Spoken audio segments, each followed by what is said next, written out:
Mais um passeio de tirar o fôlego em Campos do Jordão. O Rancho do Tinho oferece passeios exclusivos a cavalo para você que nunca andou e para quem já possui experiência.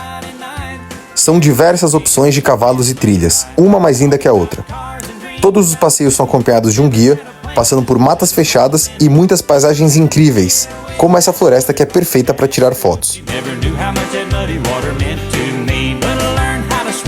Sem dúvidas, os melhores lugares para viver momentos incríveis com esses bichinhos que são super bem tratados. A duração varia entre meia hora e 3 horas de passeio. Os hóspedes do Paz da Montanha têm condições especiais.